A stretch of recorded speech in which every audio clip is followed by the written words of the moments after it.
Question 8 से सुनो आप।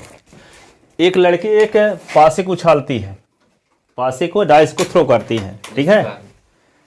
और यदि वे 5 या 6 प्राप्त कर लेती है तब उसको सिक्का उछालने का चांस मिलता है, ठीक है। और एक सिक्के को 3 बार उछालती है, एक सिक्के को 3 बार उछालती है, ठीक है। और उसको नोट करती है कि हेड आया कि टेल आया, है ना।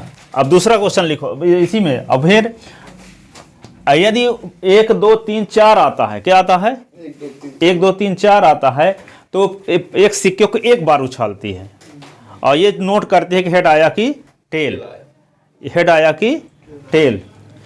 तो यदि हेड 1 बार आया है, इस बात का पता है, हाँ, तो ये बताओ कि पासे को उछालने पर 1 2 3 4 आने की कितनी संभावना है। बात समझ में नहीं आई अभी। एक लड़की एक पासे को उछालती है, यदि 5 और 6 प्राप्त कर लेती है तो उसको सिक्के को उछालने के लिए 3 बार चांस मिलता है, 3 बार चांस। तो 1 बार भी हेड आ सकता है, 2 बार में भी हेड आ सकता है, 3 बार में भी हेड आ सकता है, ठीक है। और यदि वे अपर फेस पर, पासे के अपर फेस पर 1 अथवा 2 अथवा 3 अथवा 4 प्राप्त करती हैं तो सिक्का उछालने का 1 बार चांस मिलता है, सिक्का उछालने का 1 बार ही चांस मिलता है। तो वहां भी तो 1 बार हेड आ सकता है, ठीक है। तो यदि 1 बार हेड आया है, इस बात का पता है आपको, तो 1 बार हेड तो 1 बार सिक्का उछालने पर भी आ सकता है, 3 बार उछालने पर भी हेड आ सकता है। नहीं, एक ठीक है, 1 हेड प्राप्त करना है, 3 सिक्के को उछालने पर भी 1 बार हेड आ सकता है और 1 सिक्के को उछालने पर भी 1 बार हेड आ सकता है। यदि इस बात का पता है कि 1 बार हेड आया है, तो इस बात की कितनी संभावना है कि पासे को उछालने पर 1 2 3 4 आया रहा होगा, क्योंकि 5 6 आने पर भी तो 1 बार हेड आ सकता है, ठीक है। और 1 2 3 4 आने पर भी तो 1 बार हेड आ सकता है, दोनों कंडीशन में आ सकता है। तो यदि ठीक 1 बार हेड प्राप्त हुआ है, इस बात की कितनी संभावना है कि पासे को उछालने पर 1 2 3 4 आया रहा होगा। समझ में आई बात, ठीक है। तब क्वेश्चन को लिखते हैं, ये क्वेश्चन यदि समझ में आ गया हो तो 2 इवेंट मान लेंगे, एक E1 मान लेंगे कि आप 5 और 6 प्राप्त करने की इवेंट, E2 मान लेंगे 1 2 3 4 प्राप्त करने की इवेंट, ठीक है। ए मान लेंगे ठीक हेड आने की इवेंट, ठीक है। हाँ, बेस थ्योरम है। तब क्या निकालना होगा प्रोबेबिलिटी आपको, E2 अपॉन ए। पहली इवेंट को क्या माने हैं, 5 6 आने की इवेंट, और 1 2 3 4 आने की इवेंट का नाम E2 माने हैं। ए ठीक हेड, एक हेड आने की इवेंट का नाम ए माने हैं। तो आपको निकालना क्या है, इस बात का पता है, किस बात का पता है कि ये ठीक 1 बार हेड आया है, तो इस बात की कितनी संभावना है कि 1 2 3 4 आया रहा होगा पासे में, ठीक है। तो इसका मतलब क्या आपको निकालना होगा, P of E2 upon a, E2 upon a निकालना होगा, ठीक है। समझ में आ गया कि नहीं आया। तो लिखो आगे क्वेश्चन। सपोज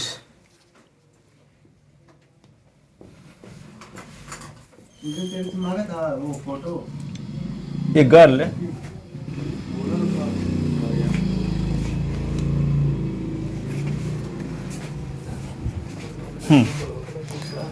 सुनो, अब बात ना करना। A girl throw a die, die क्या हंस क्यों रहे हो, दादी को नहीं बोलते। जब वो 2 पासे उछालते हैं DICE लिखते हैं, एक में तो die. If C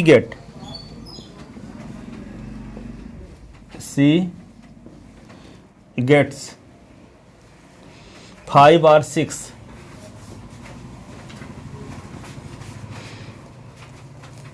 C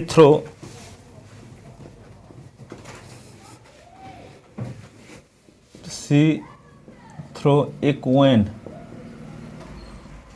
3 times and note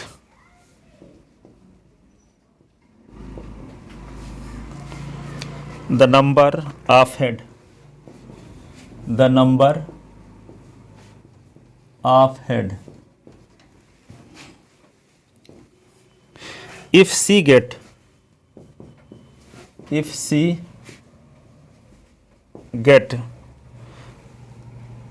1 2 3 or 4, she toss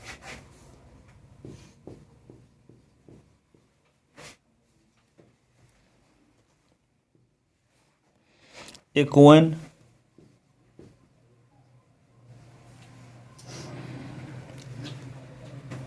and note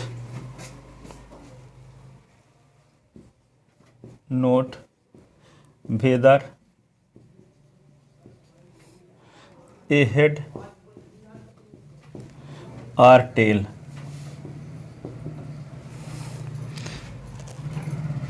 Is obtained.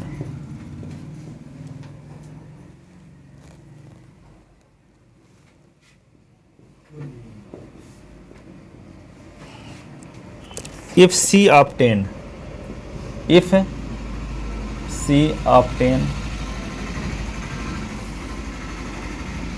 exactly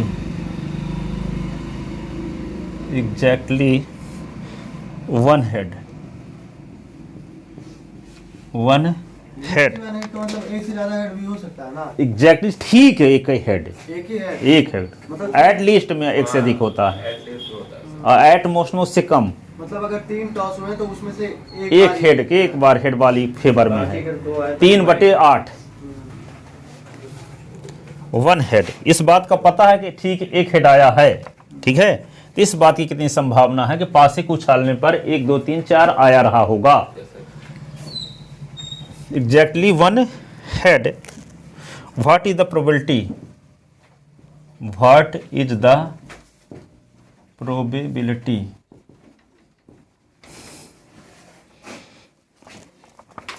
that she threw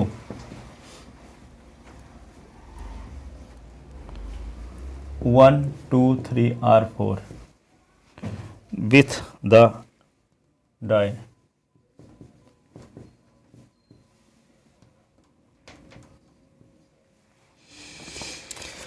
ठीक है।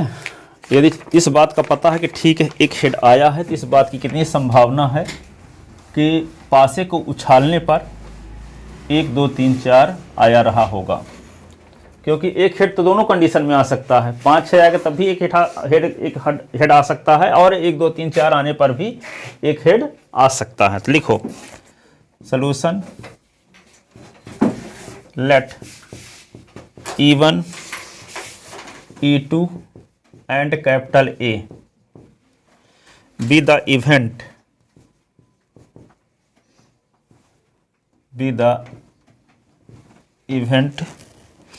defined as follows.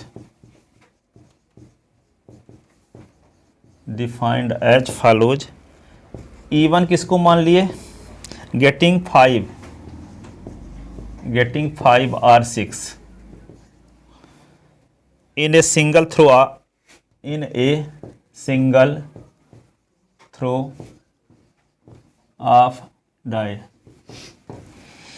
E2 क्या मान लिए, getting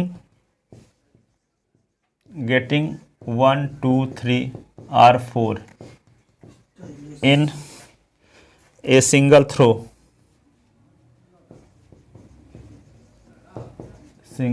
throw of die.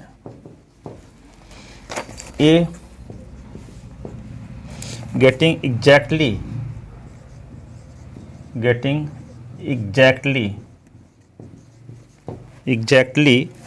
1 head, तो P of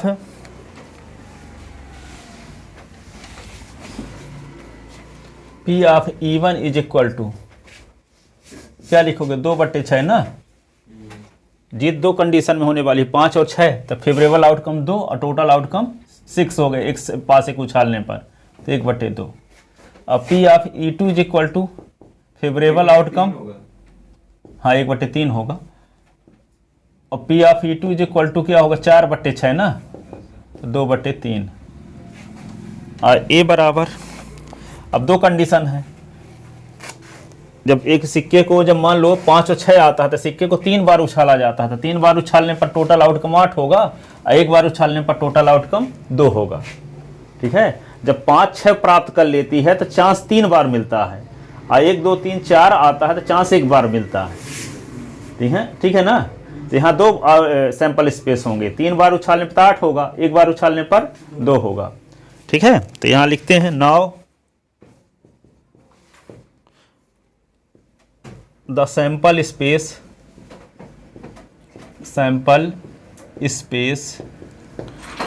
on tossing a coin 3 times. तो यहाँ पे H is equal to क्या होगा बताओ, H H H T T T H H T T H H T T H T T H H T T और T H T H T T H T H हो गए पूरे।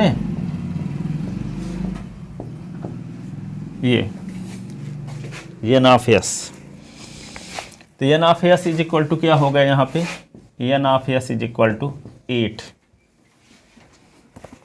Therefore P of A upon E1 is equal to 3/8। ए एक head पर है, क्या माने हैं, एक हेड किसमें, एक 3 कंडीशन में ना है। देखो अब इसको ज़्यादा डिटेल लिखेंगे तो और ज़्यादा कम समझ में आएगा।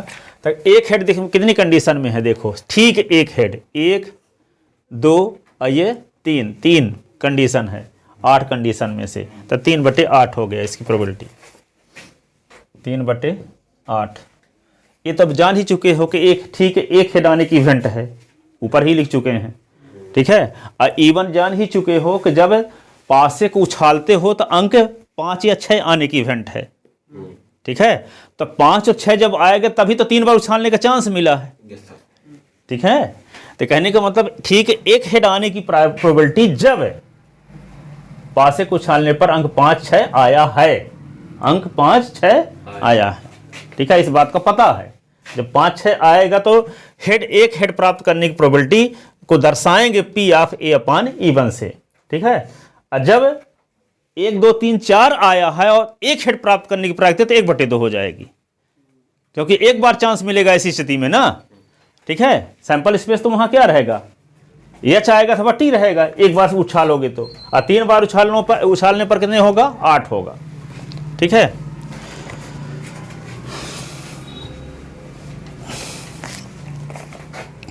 इसके बाद लिखो P of A upon E2 is equal to 1/2, क्योंकि ऐसी कंडीशन में क्या होगा, एस इज इक्वल टू होगा एच और टी। ठीक है, तब P of A upon E2 is equal to 1/2। So by Bayes theorem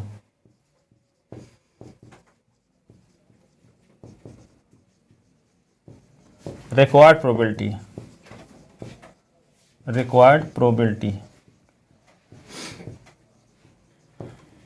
ठीक एक हेड आने की प्रोबेबिलिटी, ठीक एक हेड आया, इस बात का पता है, तो आपको ये बताना है कि पासे को उछालने पर अंक 1 2 3 4 आया रहा होगा, यानी P ऑफ क्या निकालना है आपको, E2 अपॉन A, ये निकालना है, E2 अपॉन A।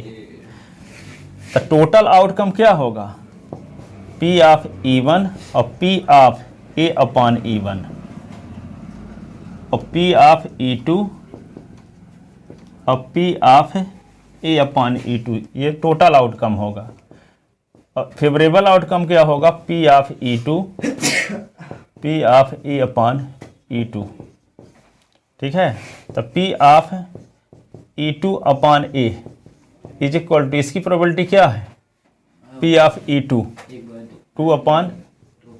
2/3 ना, अब P of A upon E2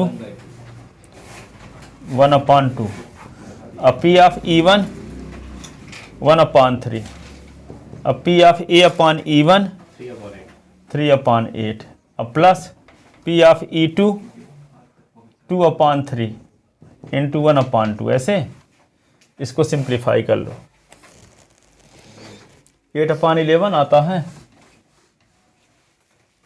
ये 2 तो कट गया ना, तो ये 1/3, इसमें से भी 3 कट गया, इसमें से 2 कट गया, तो बचा क्या 1/8 और प्लस 1/3। तो एलसीएम क्या होगा 1/3 अपान एलसीएम क्या आएगा 8 3 24 और 3 8, तो 1/3 इंटू 24/11, 3 8 24, 8 अपान क्या हो गया 11, 8/11 लिख ले इतना। अगला क्वेश्चन देखो,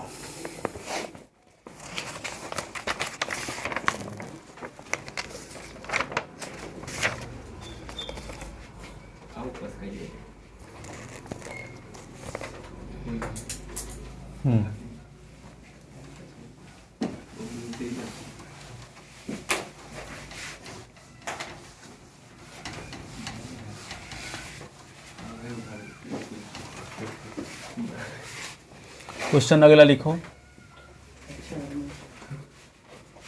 there are 2 bags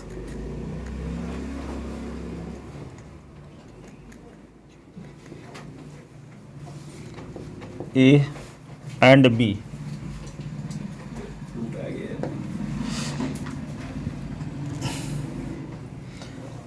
Bag A contain 3 white ball, 3 नहीं दिख रहा है,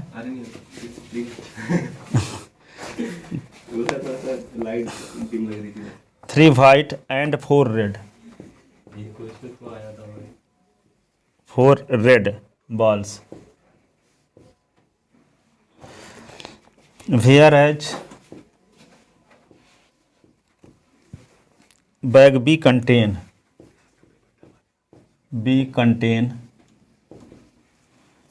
4 white and 3 red ball।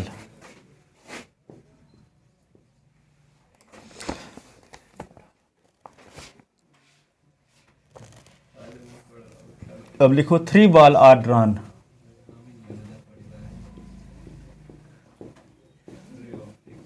बाद ना क्या लिखना भर शुरू करो बस। From one of the bag 3 ball are drawn without replacement,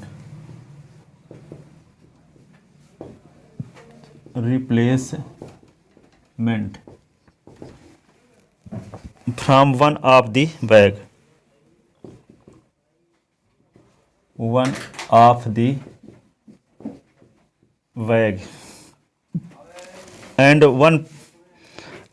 and are found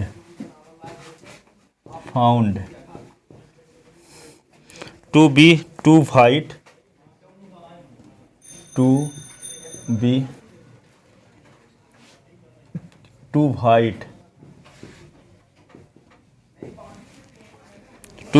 and 1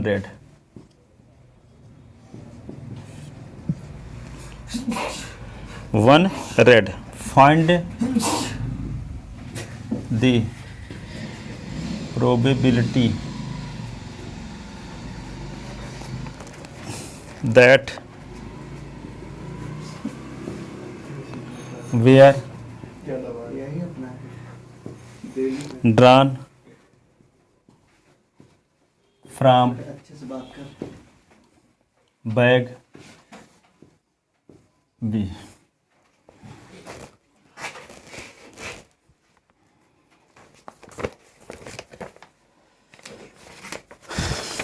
तो 2 इवेंट हैं, एक बैग ए का चूज करना, उसको E1 मान लेते हैं, बैग बी को चूज करना E2 मान लेते हैं। ठीक है, अब क्या है, ए इवेंट को मान लेते हैं कि 2 वाइट बॉल और एक रेड बॉल खींचने की इवेंट है। ठीक है, तो किस बात की प्रोबेबिलिटी आपको निकालना है? फाइंड द प्रोबेबिलिटी वेयर, हाँ, इस बात का पता है कि 2 वाइट बॉल हैं और एक रेड बॉल है, मतलब P of E2 upon A। हाँ, P of E2 upon A। ठीक है, तो देखो बैग फर्स्ट में क्या है, सुनो सुनो अच्छे से बात, इस परम्यूटेशन कम्पिटिशन पर आधारित क्वेश्चन है। ठीक है बीज थ्योरम में लगेगा, पर वैसे यहाँ एक बॉल नहीं निकाली जा रही है, 3 निकाली जा रही है। ठीक है, तो बैग ए में कितनी बॉल है? 3 वाइट बॉल हैं और 4 रेड बॉल है। ठीक है, और दूसरे बैग में तो टोटल कितनी बॉल हो गई इसमें? 7 बॉल। तो 7 बॉल में से 3 बॉल खींचने के तरीके 7C3। अब वाइट बॉल कितनी है इसमें? कितनी ऊपर है? ए में कितनी वाइट बॉल है?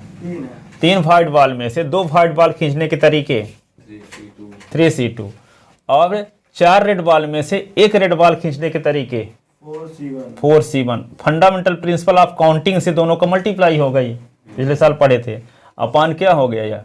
7C3 टोटल आउटकम हो गया। ठीक है, अब जब बैग फर्स्ट का चूज करना इवेंट E1 है, सेकंड चूज करना E2 है। ठीक है, तो यहाँ पे फर्स्ट बैग यानी ए बैग का चूज करना और उससे 2 वाइट बॉल और एक रेड बॉल निकालने की प्रोबेबिलिटी को डिनोट किससे करेंगे? P of A upon E1 से। फर्स्ट बैग ए बैग को चूज करके उससे 2 वाइट बॉल और एक रेड बॉल खींचने की प्रोबेबिलिटी को डिनोट किससे करेंगे? P of A upon E1। ठीक है, बैग फर्स्ट चूज किया गया है, इस बात का पता है, तब उससे 2 वाइट और एक रेड बॉल खींचने की प्रोबेबिलिटी क्या होगी? P of A upon E1। ठीक है, यदि मान लो बैग बी का चयन किया गया और उससे 2 वाइट और एक रेड बॉल खींचने की प्रोबेबिलिटी, तो इसको डिनोट करेंगे P ऑफ E2 से, A अपॉन E2 से। तो बैग बी में कितनी वाइट बॉल है? 4, तो इसका फेवरेबल आउटकम 4C2 और 3C1, और टोटल कितनी हो गई इसमें भी 7 और C3। तो आपको निकालना क्या होगा? आप इस बात का पता है कि 2 वाइट बॉल और एक रेड बॉल है, इस बात का पता है, तो इस बात की कितनी संभावना है कि बैग बी से आई होगी। तो निकालना क्या होगा आपको? P ऑफ, इसी का उल्टा, P of E2 upon A। यही ना, ऐसे क्वेश्चन आते थे वाले में, यही आया था इसी टाइप का। हाँ, इस टाइप के बहुत सारे क्वेश्चन हैं। इससे संबंधित क्वेश्चन जितने पॉसिबल हैं, जितने आज तक पूछे गए हैं 2000 से लेके अभी तक में, सब ये शिवलाल में दिए गए हैं। आपके CBSE बोर्ड वाले ये प्रोबेबिलिटी वाला चैप्टर पे शिवलाल बहुत अच्छा है, इतना डिटेल किसी में नहीं दिया गया है। जो CBSE बोर्ड में आए हैं वे सब सॉल्व कर दिया गया है और कुछ एक्सरसाइज में दे दिया है।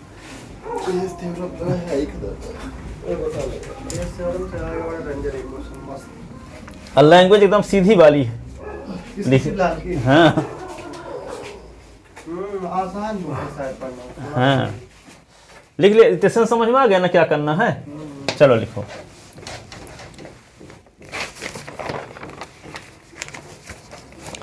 देखो इसका solution, let E1 be the event of choosing bag A and E2 be the event of choosing bag B। Let, अब यहाँ ए नहीं मानेंगे क्योंकि बैग को मान लिया है, तो सी इवेंट मान लेते हैं ना। ए बी तो यूज कर चुका है, बी द इवेंट, सी भी परम्यूटेशन कॉम्बिनेशन में लगाएंगे तो उसमें भी आ जाएगा। नहीं उस वहाँ पे बीच में आएगा, उसकी चिंता ना करो। हाँ, कुछ भी मान लो, 25 से हम लेवल सॉल्व किए हैं ना, अब वही लिखे थे हाइब्रिड जो बनी है। लेट्स सी तो कंडीशन रास्ते में आएगा ना सॉल्व करते समय।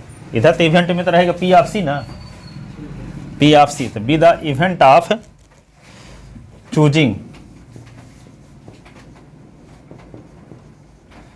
Choosing two white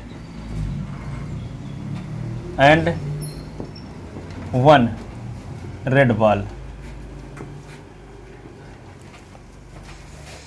then 2 ball, ठीक है ना, फ्रॉम बैग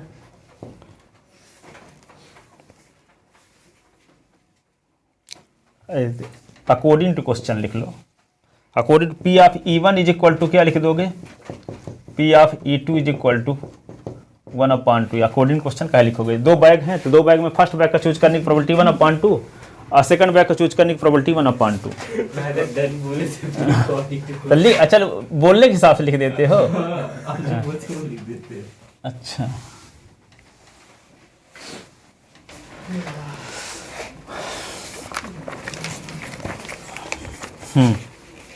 तो P ऑफ C/E1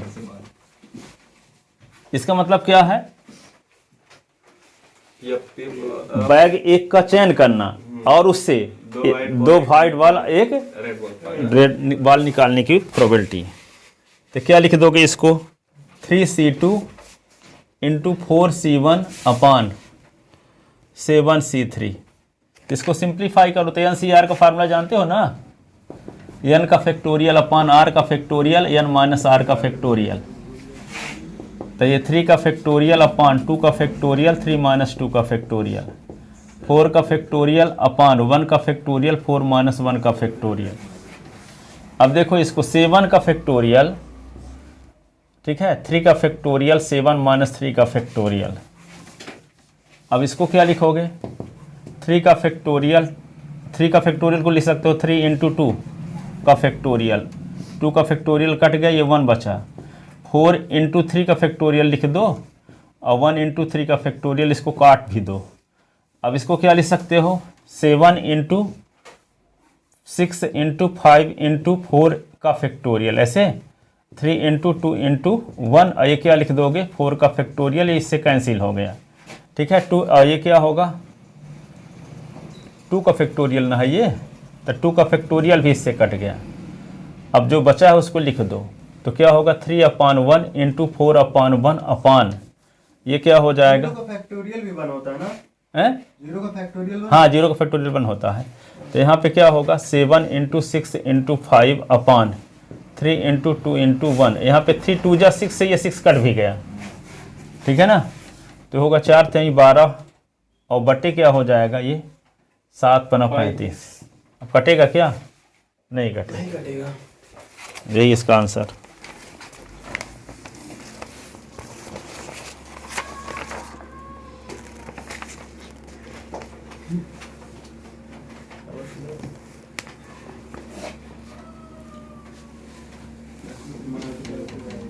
आंसर आ गया, आंसर आ गया। कहाँ अभी आंसर आया भाई। एंड P ऑफ C/E2 अभी लोग ये बड़ा पाई नहीं किए। 4C2 into 3C1/7C3। इसको सिंप्लीफाई ऐसे करोगे तो आएगा 18/35। सॉल्व कर लोगे कि नहीं। So required probability by Bayes theorem. School अभी जाओगे कहें, रिक्वायर्ड प्रोबेबिलिटी। स्कूल तो छोड़िए, अब मैं स्कूल जाऊँ तो छूंगा नहीं स्कूल को, देवरों के अलावा और एडमिट करने के अलावा। P ऑफ देखो E2/C, P ऑफ है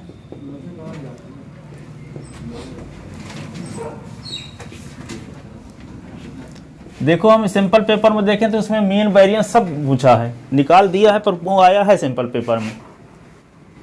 प्रोबेबिलिटी डिस्ट्रीब्यूशन पर भी क्वेश्चन पूछे गए हैं आगे, फिर मीन वेरिएंस भी पूछा है सिंपल पेपर में देखे हैं। तो हम पूरा प्रोबेबिलिटी क्या ये प्रोबेबिलिटी डिस्ट्रीब्यूशन आगे तो पहले था, पर सिंपल पेपर में इस साल वाले में क्वेश्चन में दिए हैं बहुत सारे क्वेश्चन उस टाइप के, जबकि यहाँ पे बेज थ्योरम तक एनसीईआरटी में दिया है, बेज थ्योरम के आगे नहीं दिया है, पर उसमें पूरे से क्वेश्चन में बनाया गया है पेपर। हो जानकारी के लिए सिंपल शॉर्टकट बता देंगे, शॉर्टकट दे देंगे, पढ़ा देंगे। जैसे बहुत सारे क्वेश्चन हैं तो पीछे भी तो आते हैं, निकाला कुछ है वो सीबीएसई बोर्ड में आता सब है। वही मुझे भी लग रहा है परेशान कर देगा सही में। इस तरह तब क्या मतलब है निकालने का, तब दे दे भाई 2 मिनट के लिए पढ़ी। वे एमपी बोर्ड वालों के लिए निकाला है। वहाँ जाके बेहोश होंगे या मर जाऊंगा, बचूंगा ही नहीं, उठा के पटक दिया जाएगा, बहुत भयंकर मारा जाएगा मेरे को।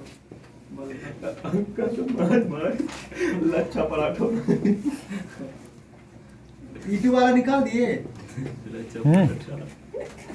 D/E2 C/E2 हाँ तो डायरेक्ट लिख के डायरेक्ट फार्मूला लिख तो दिया 18/, क्या आया था अभी लिखे थे। हाँ वो बोले तो इस प्रकार लगाओगे, आंसर लिख देते 18/, कुछ 18/35। ठीक है, अब यहाँ पे P of P of E2 क्या है, P ऑफ E2 क्या है निकालें तो 1/2 आ गया ये। फिर E1 और E2 दोनों 1/2 हाँ ये इसकी वैल्यू क्या आई है 12/35। 12/35 E2 वाले में 18/, आई सॉरी इसमें 18 है। हाँ 18/35। अब 1/2 ये 12/35 फॉर्म में आ गया और 1/2 ये 18/35। अब इसको simple P of E2 upon C 1/2 18 क्या होगा 35, 1/2 कॉमन ले लेते हैं तो 12/35 प्लस 18/35, 1/2 से उड़ गया, ये क्या होगा 18/35। ये एलसीएम ले लोगे तो 35 आया, ये क्या होगा 12 प्लस 18 18/35, ये क्या होगा 12 18 30/35 ना, और 35 उड़ा दो तो क्या आया 18/30, 6 3 18 6 5 30, 3/5 ये आंसर आ गया, 3/5 ये आंसर। देखो आगे के हम सब बता देंगे, इकट्ठे क्वेश्चन बताएंगे, उसके कॉन्सेप्ट सब बता देंगे। ठीक है, तो जानकारी आपको आगे रहेगी। ठीक है, जाओ हो गया, टाइम हो गया।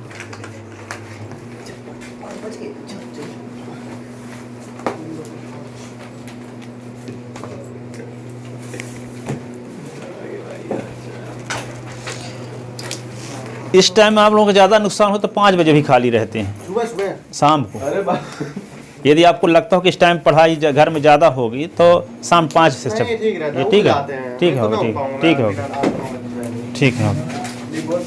वह तो हम आपकी सुविधा की